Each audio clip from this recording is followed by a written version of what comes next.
sometimes the rubber meets the road in places that we least expect it to. And however you ended up in this career, it's been a good career for me, and it can be a great career for you. I started roofing in 1995, and I've learned a lot of hard lessons along the way. If I could go back in time and give myself a piece of advice, the topic I want to cover tonight would be one of those pieces of advice I would give to myself. As you begin moving through life, you're going to find there's going to be occasions where you're going to need credit to save yourself from an emergency, to get a vehicle, to do things to improve your life, to buy a home. The better your credit now, the lower the price of your car insurance even. Whatever credit has to do with how you drive, I don't know, but it's a factor now, even in the price of your car insurance. And of course, there's a trick. If you don't have any credit, how do you build credit? Oh, you got to go buy something and use credit that you don't have, which means you need a cosigner. But not everybody is in a position where they have a family member or friend that will co-sign for them. So what do? Well, let's talk about that right now. I'm going to show you how to begin building credit by making the same purchases that you make every day anyways. Same gas purchases, same energy drink purchases, same cigarette purchases, all the goofy crap that I see most roofers buy. Word of advice, if you can, avoid cigarettes and alcohol and other extracurricular substances. You know what I mean? Even the stuff that's now legal in many states. In the long run, it does you more harm than good. But that's just me. All right. Well, so you're new in roofing. Or let's say, this also works for somebody that has had a rough time and you need to begin building credit and you don't know where to begin, or you need to rebuild your credit. This will work for you too.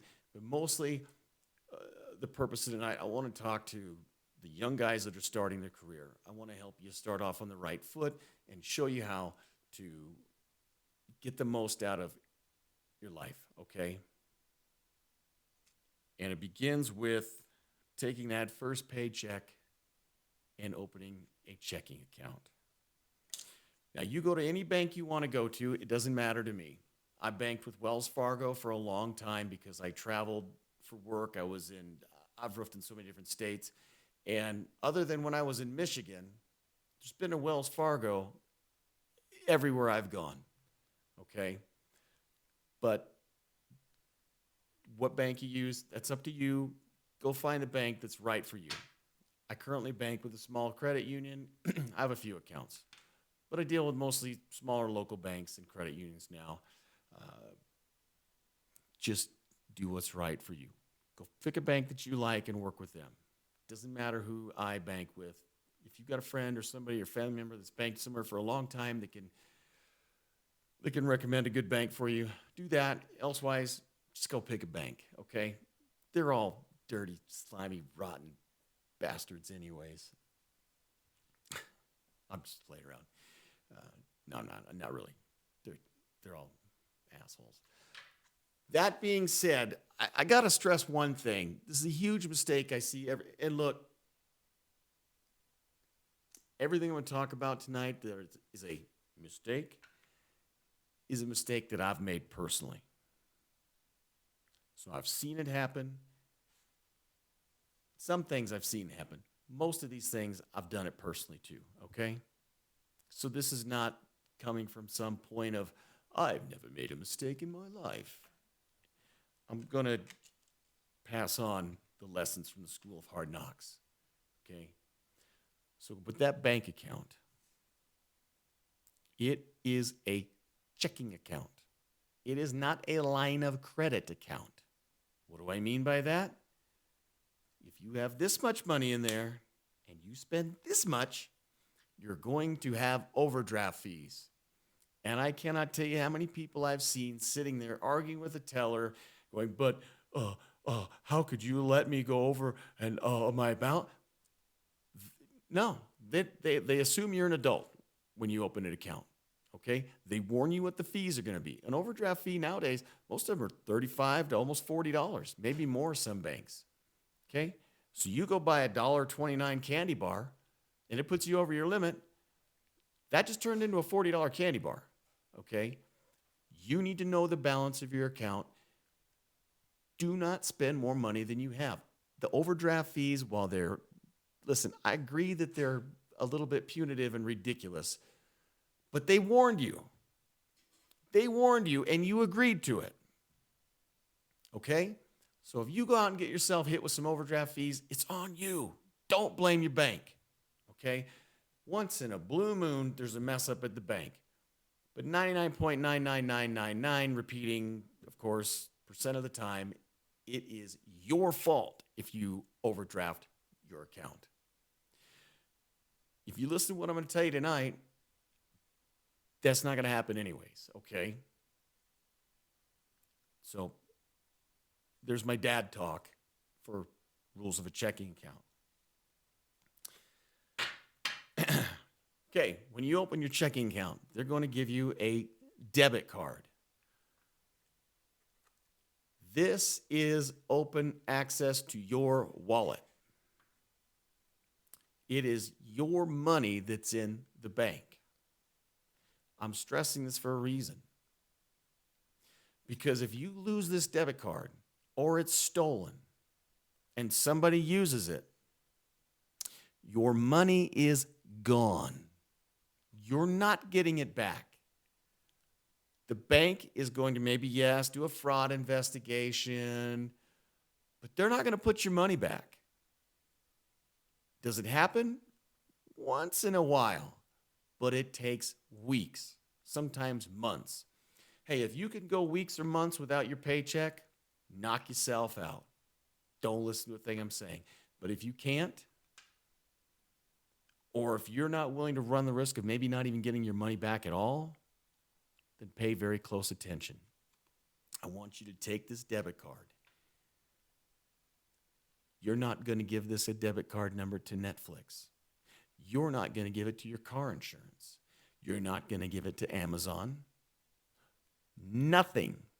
Your gym membership, none of that. You're not ever going to give anyone access to your bank account. You can give the account number and the routing number to your work for your direct deposit if you need to. But other than that, anybody else that needs your bank account can see you in hell, okay? You go in there and politely tell them they don't need your bank account number. Now, yes, there's going to be situations for car insurance sometimes, anything where they're going to draft from your bank account. This is what you do for those situations. Go online and get an account from Chime is a great example. Costs you nothing to open a Chime account. They'll have a routing number. You'll have a checking account number. You'll have all that. But if the money's not there, there's no overdraft fees. There's nothing for them to take. And you could put money in there to cover those bills. But they don't have access to your money because the bank is not going to protect your money very much. You need to think of a debit card or giving out your checking account and routing number like walking around with cash in your pocket and holding your pocket open for anybody that can reach in. And it happens. It happens every day, and it happens a lot. Okay. And again, I don't mean to go off on some kind of dad rant about how to manage your checking account, but I'm telling you from personal experience, somebody gets that debit card number, and you cancel, like Netflix is a great example. Cancel, well, anything like Netflix or Amazon Prime, a lot of those things like that can be a problem where they're constantly, it's a continuous bill every month, a recurring bill, or a gym membership, and you cancel, it is not uncommon for them to just keep pulling money every month, even though you've canceled.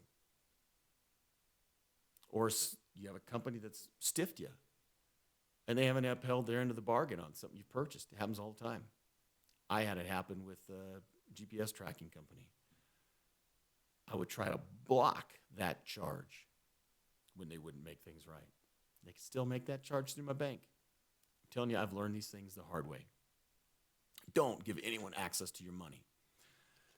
Take that debit card. If you can, I'd cut the damn thing up and throw it away. But if not, put it somewhere. If you've got a safe in your house, put it in your safe. Put it somewhere where no one's going to find it. No one's going to get near it. If you live with roommates, I know this can be tricky, but you need to figure out someplace you could put this card where you could get it in the most extreme emergencies. But other than that, nobody can get it. Okay. Now you have your checking account. Let's move on to the fun stuff. Now, every day when you go to work, some of you guys, I've watched you. You come in, you get a couple of Rock Stars or Red Bulls. There's $6, $7. You grab a pack of cigarettes. There's another 9 or 10, depending on what state you live in. So there's $20 out. You got to buy your McDonald's in the mornings. There's another $45. I'm kidding. It seems like a McDonald's. Next thing you know, by the time you've bought all these drinks and all this crap, you spend $40, $50 a day. Easy. I recommend you try to find a way to cut that out. But if you're buying gas for your car and you're buying things like that, you're buying groceries, you're buying diapers, maybe you got some kids already, I don't know what it is. I'm going to show you how to take those purchases that you make every day and begin using that purchasing to build credit for yourself, okay? So that you can have a car, so that you can have a lower car insurance rates, so that you can buy a house someday, so that you have credit in case of an emergency. Something happens, that car breaks down, you need $4,000 for a new transmission. Well, I have access to a loan for it if in the worst case scenario, okay? So you're going to take your next paycheck. You're going to deposit it into your bank account. You're going to go and talk to the banker at your bank. Ideally, you want to start your first credit card at the bank that you bank with. So if it's Wells Fargo, you're going to open a secured credit card with Wells Fargo. You may qualify for an unsecured card. Right now, I'm just going to assume the worst, that you need a secured card, okay? Most secured cards are going to require you to start with $300. $300 should be 2 days' work max, even if you're a laborer, okay? My point is, it shouldn't be it's not some great massive amount out of your paycheck. Open that secured credit card. If you're in a position that you can do more, if you can do 500 or 1,000, I recommend you do that. Because we want to build the maximum credit level on this card as quickly as possible. But let's just say we start with $300, which is usually the minimum, okay? Now, every time you put gas in your car, you're going to use your credit card, not your debit card. Because here's the difference. Remember we said the money in your checking account is your money. The money on the credit card, well, that's the bank's money. And they get really upset when somebody tries to steal that. And they take care of that. And you're off the hook for it. So if your credit card gets stolen, they're going to make sure that those charges get taken care of and your credit's restored to you because they don't want anybody taking their money. Okay? They get really testy about their money. Don't go get this credit card and go buy stupid crap, okay? That's not the plan here. The plan is your everyday purchases, your groceries, your lunches, your fuel, things that you already normally buy. You'll use your credit card. Then when you get your paycheck on Friday, let's say you spent $250 out of that $300 line of credit you have.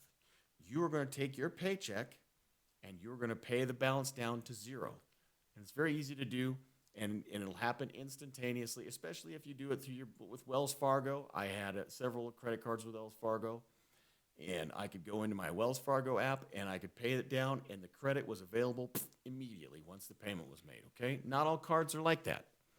But when you have a card with the bank that you bank at, odds are you're going to be able to make that payment and instantaneously still have access to that money. So your money's not going to be in limbo waiting for it to apply to your credit card, because some cards are like that. Then every payday, add to that limit, okay? So if you start with a $300 limit, every payday, if you can do $50, increase it by $50. If you can do 100, increase it by 100. If you can do 200, increase it by 200. Because remember, your money's not going anywhere. You still have access to that entire amount, okay? So the bank is going to take it to secure the loan on the credit card, so if you don't pay, they got their money back. But if you give them 500, you still have access to 500. So your money, it's not like you're out, okay? Maybe 3 or 4 days sometimes to wait for that limit increase to apply. We want to build to the highest limit you can, okay? That is going to help you increase your credit rating as well. And because you're making a payment every week or every bi-week, whatever it is that you get paid, whatever your pay schedule is, you're going to pay it back down to zero. Within 3 to 6 months, you're going to start getting offers for other credit cards. Probably some that are going to be non-secured, meaning you don't have to put up a deposit. Now, initially, a lot of these are going to be junk cards, okay? And by junk cards, I mean cards that have yearly annual fees and high credit, high interest rates. Listen, when you go talk to, I am not Dave Ramsey. Dave Ramsey or somebody like that, don't get that card, they're bad cards. Yeah, well, you don't have the option right now to go and get an American Express or a great Visa card that's going to pay you frequent flyer miles and have like a 2% interest rate. At this stage in life, it's going to cost you money because you will need to buy your credit. You're going to have to buy your good credit rating. Buy your credit rating. It is the way it is, especially if you have bad credit. You will have to buy your good credit back. Bite the bullet, suck it up. It is just the way it is. Down the road, a year, 6 months, a year, 2 years, it'll be a completely different story, and you will have access to all those other types of credit cards that you don't have access to now. But if you don't take these steps now, you won't have access to those things, okay? Doing this is going to put you in a position where you have a credit history to be able to get personal loans, automobile loans, better car insurance, like I said, better car insurance rates, and eventually you want to buy a house of your own. Or maybe you get to a point where you want to go and start your own business. It's going to help a lot if you have a line of credit at a supplier. But if you have no credit, they ain't going to help you. Start building your credit now while you're young and do it responsibly. And just do it the easy way. Do it by making the same silly purchases you make every day anyways. If you have any questions or you need me to clarify something, shoot me an email or put something in the comments. I hope this helps you guys. Credit is absolutely important in this world. I'm not saying go into debt. Debt sucks, but you'll need credit someday. Something will happen someday that you will need credit. And if you don't have a good credit rating or you have no credit rating, you'll be screwed. You will be screwed. And that's when you're going to be asking friends and family to loan you ridiculous amounts of money. Maybe some of you are in a position where you have friends and family that would have that money and loan it to you. But a lot of us are not. Or we're not. This little plan right here can put you on the road to never being in that position. Hey, thank you guys. Check back again for more videos, and thanks for watching. And if you liked anything that you got any help from anything tonight, or you like and subscribe. Share it with a friend if you know someone that needs a little bit of advice on how to get life kick-started or how to start rebuilding their life. Happy roofing.